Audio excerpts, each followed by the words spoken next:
Tā, nu, pār cipīšiem, bet pirms es sāku, es esmu nedaudz iesnas noķēris. Un, labi, ka es neesmu dziednieks, tad man būtu pazorna, ja kāds to zinātu.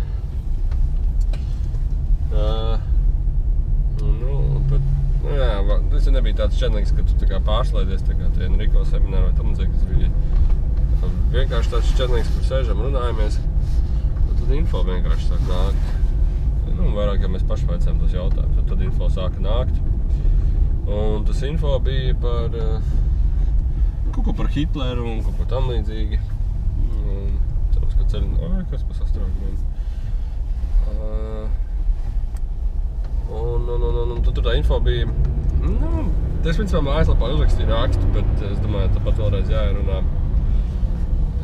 kad bija ērgļi, un es tā, es pašos vai man mafā ērgļi simbols, ka tā bija tāda korporācija, kas veidojās, vai bija jau, un kādā ziņā varēja saprast, ka viņa tieši 20. gados ļoti agresīvi uz priekšu gribēja iet. Es domāju, kam tie ērgļu simbols ir, un izrādās tā korporācija, tā kā Hitlers, un, nu, vispār ne jau pats Hitlers, bet tiem, kam pieder Hitlers, un kur ir tā uz 2 eiro es redzu šādu monētu. Es redzu tādus ērgļus. Un, ka tā korporācija bija nevalstiska organizācija, kas vienkārši gribēja ļoti strauji virzīties priekšu un pārņemt visu, nu, Eiropu, tā varētu teikt. Un Amerikā ir korporācija, slepena korporācija, kas saucās, kur nevis saucās, nezinu, kā viņi saucās, man tur nosaukumu nenāca, precīzāk es vienkārši neprasīju. Un Amerikā bija piramīda ar actiņu vidū iekšā, 3000 ar aci vidū iekšā. Un tā īsos vilcienos, ka tur bija Hitlera laiki, 20. 30. gadi, un kad viņi tā ļoti mērķiecīgi tiecās tā kā savu uzdevumu pildīt. Nu, tas uzdevums viņam bija, nu, bez mazai pārņemt visu pasauli, nu, tā ļoti mērķiecīgi. Bet ļoti mērķiecīgi, ļoti mērķiecīgi, tā pārcilvēciski pat varētu būt. Es nezinu, kam ir tāds tik agresīvs tāds mērķis uz priekšu iet.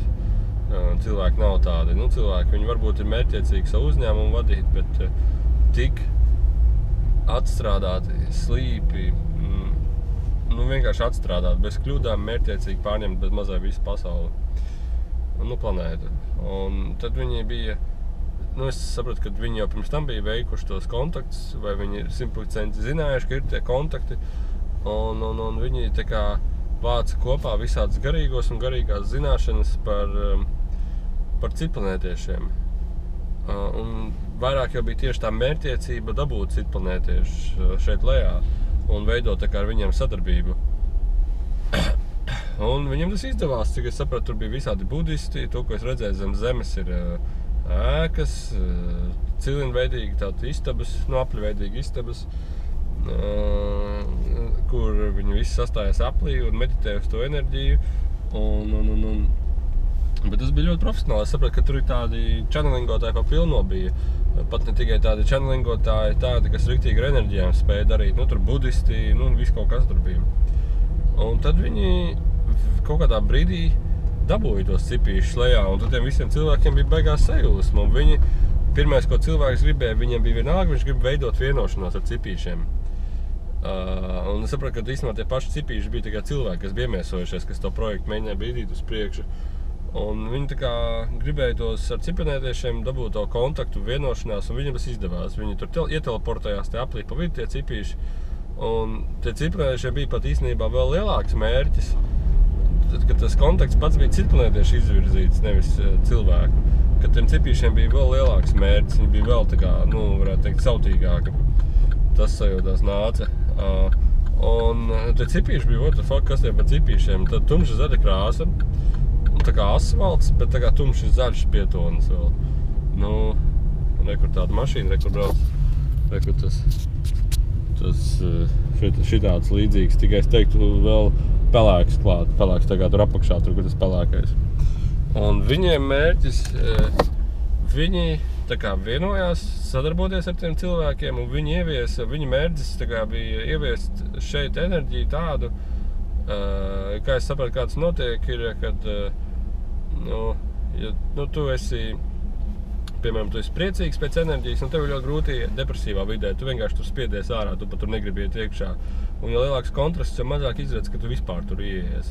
Un tiem cipīšiem tā enerģija bija drausmīgi pretīga. Viņi ir tādi, ka tieši man būtu blakus, man uzreiz gribētos viņam iemaukt. Es nevaru izstāstīt, tā ir tāda tā kā ļoti gari šādi elektromagnetiskie viļņi, un dēļ tā viņi vien arī to teleportāciju un ceļošanu kosmosā un vēl tur ļoti daudz ko var veikt starptelpas. Un tie viļņi tādi elektromagnētiskais lauks, tāds ļoti, nevis mums ir tāds zzz, bet tur ir šitā, tas zzz, bet viņiem ir šitādi gari, un tas izraisa tādu tā kā psihisku pārņemšanas sajūtu tev, kad ka viņi riebas. Bet tā ir tik enerģija, tu uzreiz to vari tā kā atlaist, un tā kā, nezinu, tas ir kā kuram cilvēkam. Tie, kuriem varbūt tā psihi ir tāda nelīdzsvarota, viņi tiešām arī iet un gribētu viņiem iemaukt. Bet tā ir tāda vienkārši reakcija, viņi neko nedara, un tev uzreiz tāda reakcija. Un kas tur, viņiem kaut kā baigi spēcīgāta enerģija bija. Bet kā viņi izstāsta, viņiem ir tāds tā kā bruņurupuču deguns, liels melnas acis, un viņi ir tievi, un viņi ir īsi. Viņi ir īsi, un viņi ir tievi. Pilnīgs tur ģenētiskais gemofons kaut kāds sajauts kopā. Un viņi ir īsi, un viņi ir tievi.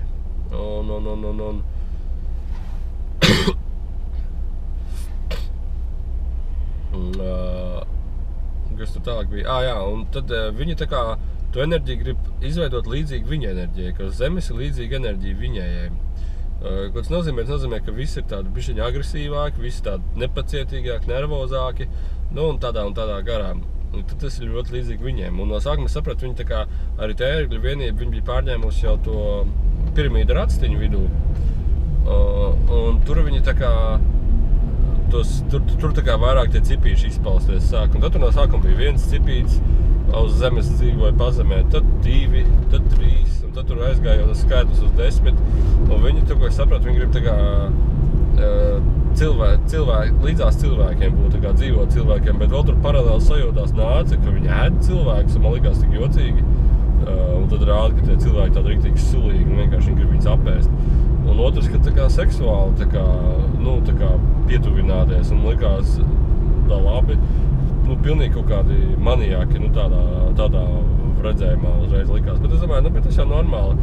Cilvēks visu cerē audzē un kož nost, un ja tu esi tā viss, diezko patīkam tev sajūta, nav apzināties, ka visi tavi draugi un māsas un bērni tiek apēsti. Ar kaut kas cits viņus apēda. Tā arī diezko tā interesanti nav. Bet, tālāk, kas aizgāja, bija, kad, viņi tur Amerikā, viņi tur kaut kādā veidā arī tos ģenētiskās šasijas izveido tādas, kad viņi tā kā cilvēki izskatā var dzīvot uz zemes. Un tam līdzīgi. Bet to, ko es sapratu, viņiem nācās sajūta, protams, es to informāciju biju dzirdējis, bet es nebiju dzirdējis, ka vispār par tiem cipīšiem tāda, līdz ar to man tāda bišķiņa šauba pielikās klāt, ka viņi ir ieviesuši datortehnikas un elektronikas. Un tur bija vēl, kad arī sadalīta tehnikas, magnētisko lauku, un ļoti daudz visādas tehnoloģijas viņi palīdzēja ieviest. Un tas man likās tik jocīgi. Bet, tagad nāk, kad magnētisko lauku tehnoloģijas, tas Tesla bija ieviesis par frekvencēm, bet tās datortehnoloģijas, tie tā kā viņa tas pirksts ir. Un ko tie ērgļi ieguva, viņi ieguva, ja tu esi pārņēmis pasauli, es sapratu, ka tie kari, Eiropas kari, un tie tur ir starp tām 3 korporācijām. Es sapratu, viens ir tās piramīda ractiņi, tie ir tā kā amerikāņi, tad ir tie ērgļi, tie ir tā kā vācieši, eiropieši, bet viņi nebija valstiski, viņi nebija nevalstiski. Un tad ir tā kā krievi, un vēl tur ir kaut kādi krievu žīdi. Krievi tā kā žīdiem piedara, to es sapratu. Kaut kas uz to puses bija. Nebija tāda informācija, kam un kas tur piedara, bet kroči, ka krievi, un tie ir trešā. Krievi, tur Indija, tie ir kaut kas trešais. Kam tur piedara. Nebija tā, ka es tur baigi iedziļinājos. Es tikai atbildēju tiem jautājumiem, kas man tika prasīti. Un kad tur beigajā konflikts starp tām 2, 3 ir, bet konflikti virspusīgi, ka zempusīgi ir arī tie, kad ir izredzētie, kas tik un tā sadarbojas starp tām 3, un tieši tajā kosmosa plāna, kosmisko iekarošanu, kosmisko izceļošanu. Un tad ir ja to piedara Zeme, planēta Zeme, kad nākušais tu gribi kosmos, lai to piedara kosmos, un tad tu virzies un skaties, ko kosmosā var darīt, un tad tieši tie tumši zaļie, tumši pelēcīgi zaļie, tie riebīgie cipīši, Riebīgi enerģiski sajūta. Cipīši, viņi tā kā piedāvāja tehnoloģijas, ar kurām viņi kosmosu var apdzīvot, kosmosu ceļot. Un tad viņi tur sāk pa kosmosu ņemties. Un paralēli tam, kad tā kā zeme paliek arī tiem cipīšiem. Un tad bija tā baigi jocīgi, bet tad nākušreiz tas, kad tie zaļganie tie cipīši, viņi tiek ļoti, ļoti uzmanīti, tipa close eye un close, ļoti pieskatīti, uzmanīti no augšas, tā kā, no kaut kādām gaismas pasaulēm. Un tas uzreiz vēl nāca, ka tie zaļganie, tie briesmonēni cipīši, viņi ir uz izmiršanu. Viņu tā kā suga pilnībā tiks būs izmirusi. Un tad man sens prasīja, ir tā kā info kaut kur tur laukumā ir, kad laukā, kad tie cipīši,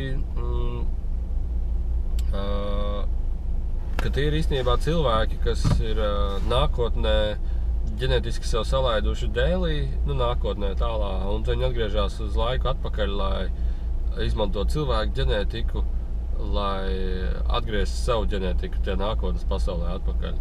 Un nebija tāda info, nebija tā, ka uzreiz, jā, tā ir un nekāda savādāk, bija tas, ka arī tie ērgļi tajā kosmosa iedzīvošanā, lai kosmosu iedzīvotu, un arī ar vēl vieniem tur citu sugu, kas izstījās pēc kaut kādiem jocīgiem briesmonēniem, tādiem kuļļiem, tādiem, kad viņi sāka cilvēkiem to ģenētiku miksēt kopā, lai cilvēks varētu apdzīvot citas planētas. Piemēram, uz mēnesi nav skābeklis, bet ir būtnes, kas to mierīgi var apdzīvot, un tad viņi sāka selekcionēt cilvēku, lai tu gan vari iemiesoties cilvēkā, un līdz ar to gan arī būt spējīgs pa mēnesi staigāt, spējīgs pa Marsa virsmu staigāt, spējīgs bez gaisa dzīvot. Grāziņā to ģenētiku tieši fiziskajā jomā sāka miksēt kopā. Sāka manipulēt un miksēt kopā. Un tad tur bija tā, ka, ja bija tiem ērgļiem bija tāds taisnas virziens, uz ko viņi virzījās, tad tas virziens baigā dēlī sāk aiziet, ka viņi sāk miksēt to ģenētiku kopā. Jo tad, ja piemēram vienam līderim to ģenētiku sajauc kopā, un viņš ir tagad pus cilvēks, pus kaut kāds briesmonis, piemēram, viņa domāšana pilnībā izmainās, viņa tā, mankārība, es nezinu, tā tieksme arī pilnībā izmainās. Un tad viņi viens otru sāka tur klonēt, kopā likt, un ne jau tikai viņi, bet viņi tā kā sāka ar savējiem tur bāzt kopā to ģenētiku, ka tur daļa no tās korporācijas sāka pajukt ārā vai aiziet citos virzienos, citos mērķos. Un tur sāk daudz kas pajukt, un vairāk par to info man tur nebija tālāk. Drīzāk nebija arī iedziļināšanās, jo tad tur Enrico sāk nākt. Viņš tur gribēja iesaistīties sarunās. Kad Enrico šāds jautājums prasa, viņš tā, tie visi ir pārāk daudz prātā dzīvo, viņiem vēl ir savs ceļš ejams, līdz ko viņi sāk spīdēt gaismā. Bet to, ko es sapratu, ka cilvēki īstenībā ir šausmīgi skaisti, šausmīgi sirsnīgi, un cilvēki nes to gaismu, un vispār cilvēks ir tik skaists savā virzienā, ka viņam ir attiecības, viņiem ir skaisti bērni, viņiem ir, viņš var mierīgi padzerties ūdeni, viņš var mierīgi zem koka apgulties, vēl bonusā viņš var ļoti maz ēst, kad viņš grib, un viņš var smaržot, viņš var izbaudīt skābekli, viņš var savu maigo pēdu uz zemes likt, un viņš var tik daudz ko darīt, ko citas tās rases nevar darīt. Un līdz ar to kaut kādā veidā uzreiz nāk tā sajūta, ka tie cilvēki, viņi ir, viņi kaut kā tā fiziskā šasī padara visu dzīvi, krāsaināku, skaistāku. Un ka tas ir viens tāds bonus, ko es sajūtu cilvēkos. Un otrs ir, ka tā daba pati vien ir, kad ir tās citas rases, kuras nemazam uz zemi nevar atbraukt. Viņi nolaistos bez nekāda speciāla aprīkojuma, viņi tajā mitrumā nosmaktu, mitrā gaisā, mums ir mitrs skābeklis, ne? Ka viņi nosmaktu vienkārši tie cipīši, viņi nosmaktu. Un ka nav tik daudzi, kas vispār var tā atceļot uz šejieni, kas var tā atceļot. Un tad tur bija vēl lērums ar citām civilizācijām, kas nāk arī, šie cipīši, to, ko es stāstīju, viņas varētu ielikt klasē, ko sauktu slikti, piemēram. Bet, piemēram, ka es no Enrico puses to skatos, nevienu brīdi viņi nav slikti, viņi vienkārši ir primitīvi, ieslēgušies un vispār bez gaismas, tā varētu teikt. Bet tur ir citas būtnes, citi cipīši, kur ir ļoti daudz ar gaismu, nu jā, viņš brauc bez gaismām, kuros ir ļoti daudz gaismu iekšā, un viņi nāk tā kā ieviest un palīdzēt, bet tādi, kas varētu teikt, ir apskaidrojušies, kā ir teikts, tādus es tikai redzu, tā kā Enrico, tā kā tos esības čokus, un tādus bet pie pārējiem viņiem visu laiku ir tās sajūta, ka viņi vēl kaut ko risina, un šitie, kas bija tie cipīši, viņi nenormāli daudz ko risina, viņi tur galīgā sauzās ir aizgājuši, plus uz izmiršanas robežas vēl ir. Nu, līdz ar to, ko es gribēju pastāstīt, tā bija tāda, man interesanta informācija, bet, tie jautājumi, viņi nebija, daudzi, viņi nebija koncentrēti, viņi vairāk bija, tas cilvēks, kas vaicāja tos jautājumus, viņam vairāk bija tādi aktuālāki jautājumi par viņu interesējušām lietām. Tur mēs tur visu paņēmām, tur, nezinu, patiecībām, tur visu kaut ko tur par tām tēmām. Likās interesanti. Jā, bet es tāpat domāju, man vairāk nav tā sajūta, agrāk bija varbūt bailes uzsit vai tur kaut kas, vispār par šito tēmu nekas tur, visu laiku ir tā sajūta, ka es pats esmu savas dzīves noteicējis. Bet šito klausoties, jā, kaut kur tur tālumā, kur ir vienojušies pieredzēt tādas pieredzes, tie tur kaut kā izklaidēsies savā starpā. Citi cilvēki, viņi dzīvo savās problēmās, viņiem ir problēma ar veļas mašīnu, ar skolu, piemēram. Citiem cilvēkiem ir problēma ar darbu, ar mašīnu, un citiem cilvēkiem vispār nav problēmas, viņi dzīvo laimīgi, un citiem ir problēmas ar cipīšiem un kaut kādu veidu ietekmēties par kaut ko, un tam vispār nav nozīmes. Līdz ar to arī tā, redzam, pilnīgi neintrāli. Bet pati informācija man tā likās tā, wow, un es galvas ievad Wikipēdijā, es domāju, kā lai viņi atrod, es ierakstīju Grey Alien, un Wikipēdijā pilnīgi apraksts ir, un tur tieši tās pašas bildes, kā viņi izstāsta, maziņi tievi, un tur viss apraksts ir, es tā, wow, tā labi, es aprakstu Wikipēdijas paši nelasīju, tur bija viss kāda resursi tur salikt iekšā, bet bija tā labi, Wikipēdijā pat šito raksta.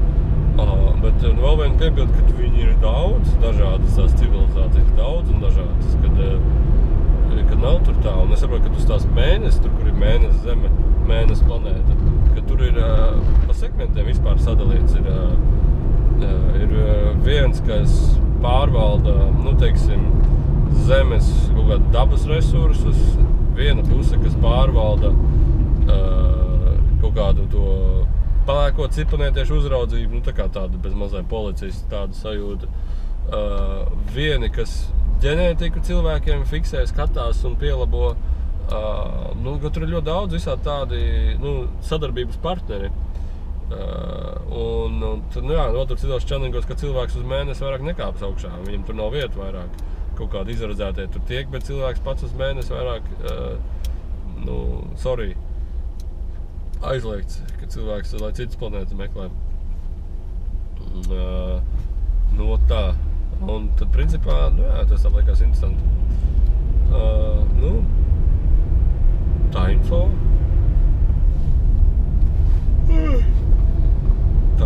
Tāda viņi tur nāca. Es pieņemu domu, ka daudz, tāpēc, ka nebija tas tāds channelings, tā kā Enrico channelings, ka tā daudz informācija viņa tā kā ļoti ieaptvenojās vai ļoti vispārinājās.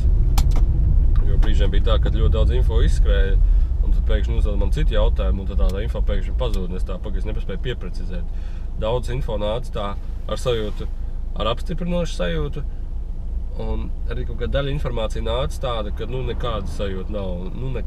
Līdz ar to visapstiprinošākās bildes bija par to, kā tie cipīši izstās un kāda viņa enerģija bija. Jo tur bija tā, nevis bet ka gribās viņiem iešķelt. Un es neesmu tas tips, kas vispār kaut kas interesē, bet uzreiz tāds sajūta bija. Tad Sens teica, kad viņš tur skatījās visādas citas vidīgas informācijas, kad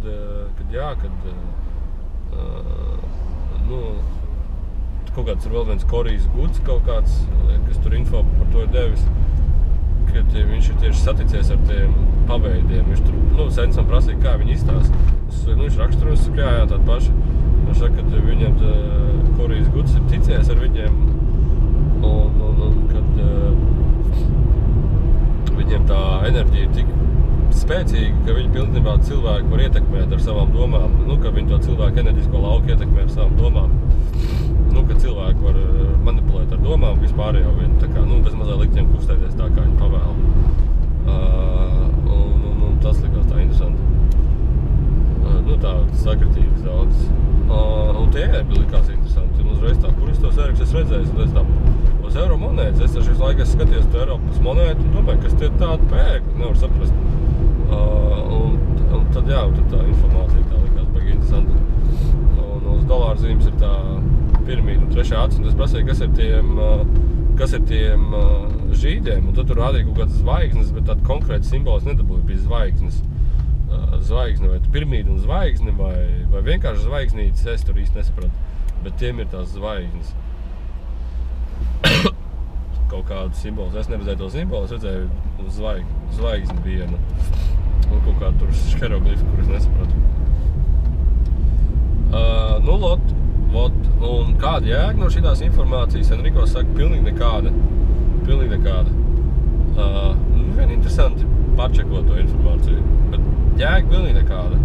Un tur bija atšķirības ar to, ko es tur tā kā pats čenelinkoju, tur pat informācijas laukiem ložņāju, un bija ļoti liela atšķirības ar to, ka Enrico pēkšņi atnāk. Un, teiksim, ja man uzdod to jautājumu, tas cilvēks, Enrico tā, viņš atnāk, tas cilvēks sāk uzdot jautājumu, tas Enrico, jā, es jau pierakstu, mēs ļoti uzmanīgi klausamies, un jau nāk tie smiekli, nekur izdarīt, ka viņš ļoti nopietni klausās un vēl pieraksta, ar kādu lielu nopietnību tas cilvēks to nopietno jautājumu prasa. Jā. Un tad reiz stop. Taču nevajag tik nopietni to visu skatīties. Nevajag visu to tik nopietni skatīties, kad tā doma ir, kad vairāk ir pašrealizācija. Es nezinu, kā pasaka. Vairāk ir tev garīgā puse, jo šajā visumā viss kaut kas notiek. Šajā visumā ir visādas informācijas, kurā vien ātri cilvēks var apmaldīties. Bet tā pats svarīgākais ir iepazīt savu garīgo pusi. Un kas vēl bija par to Enrico enerģijas, tas Sens prasīja, kāpēc tieši viņi. Un tad nāk tā info, ka viņu enerģija ir pārliecinoša, spēcīga, dzirkstoša, jautra.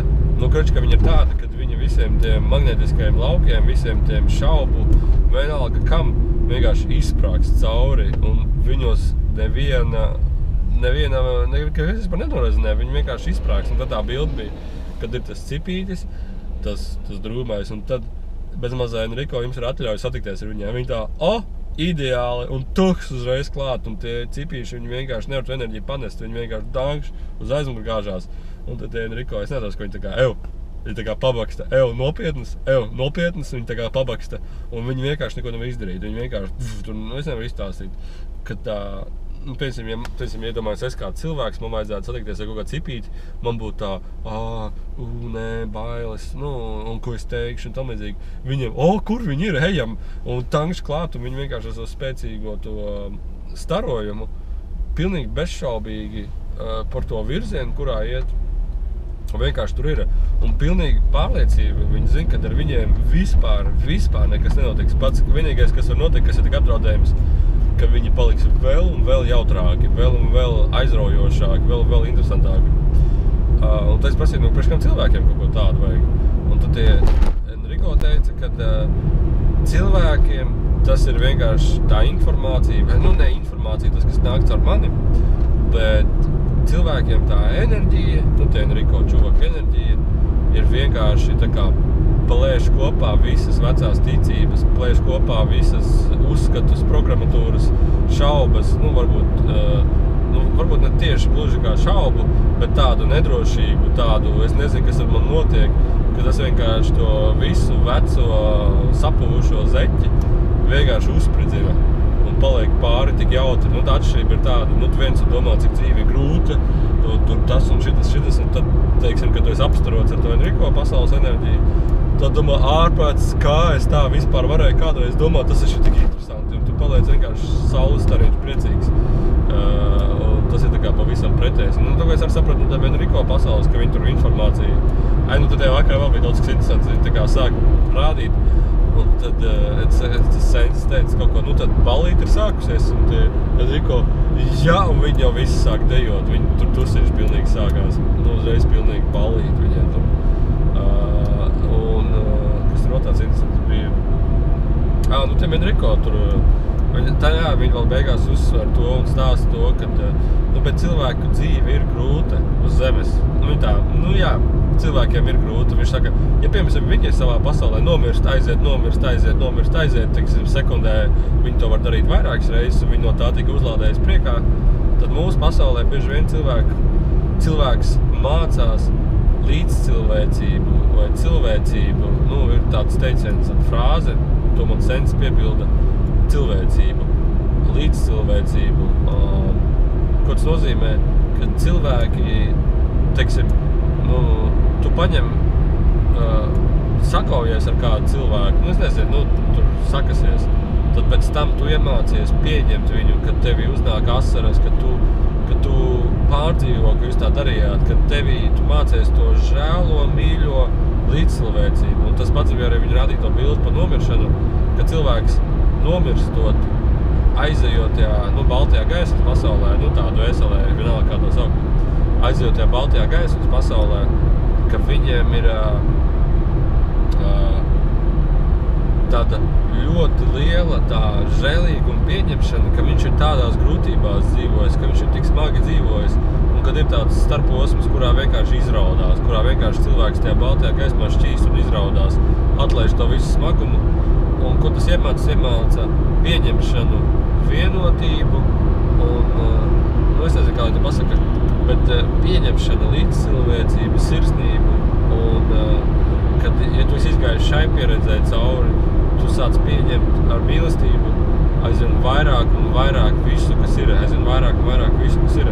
Tas ir tieši tā grūtība pieredze, tā ir tā grūtība pieredze. Tu rādīja arī, ka cilvēki bieži vien mirst, kad tajā miršanas brīdī viņi sēž un raud vienkārši. Kad ļoti dažreiz gadās, ka vienkārši sēž un raud. Teiksim, pāris dienas pirms viņi nomirst, un tam līdzīgi, ka viņi sēž, skumjās, raud, atcerās, pārdzīvo, un viņi to žēlīgi un iepazīst. Un tad, kad viņi nomirst, viņi tādā tumšā telpā ienāk, kur viņi vienkārši, ja ir, vienkārši to žēlīgumu atlaiž, tās savas smagās ciešanas atlaiž, to savu grūtību atlaiž. Un tas bija no Enrico tā, wow, interesanti. Tā.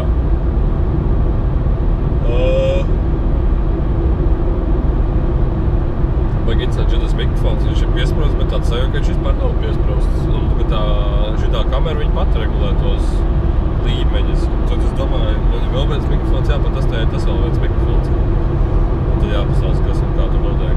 Tā kā vēl nav īsti sanāca laiks to papētīt. Kas vēl pēdējās dienās jauns ir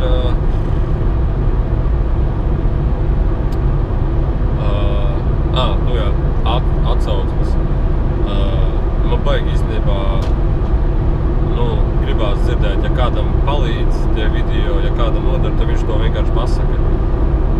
Jo tas kaut kā man ļoti, ļoti vērtīgi liekas, jo bieži vien dažreiz ir tā, ka tu tā informācija, piemēram, čadlings notiek, visi sēž un smaida un skatās pēc tā čadlinga vai informācijas vai semināra.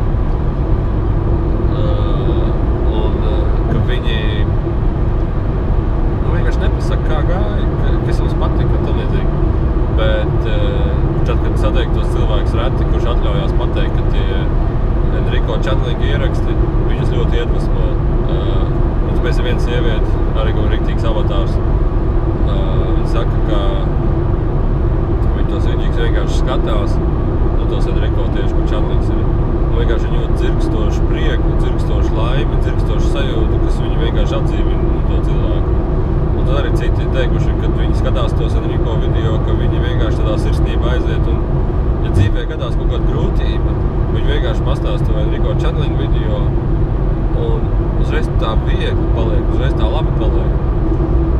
Ja es pats dažreiz pastos kādu ierakstu savējā, kur tie čadlingi bijuši, tad ir tā, nezinu, dzīve tik skaisti paliek uz to brīdi. Es nevaru izstāstīt, vienkārši tā enerģija nāk cauri, un vienkārši tā, wow, vienkārši skaisti un pieņemoši. Un mazam nerunājot par esības čokiem, tas ir vispār wow. Un tur tikai asaras. Tā, paldies par klausīšanos un man te zvanīja telefons.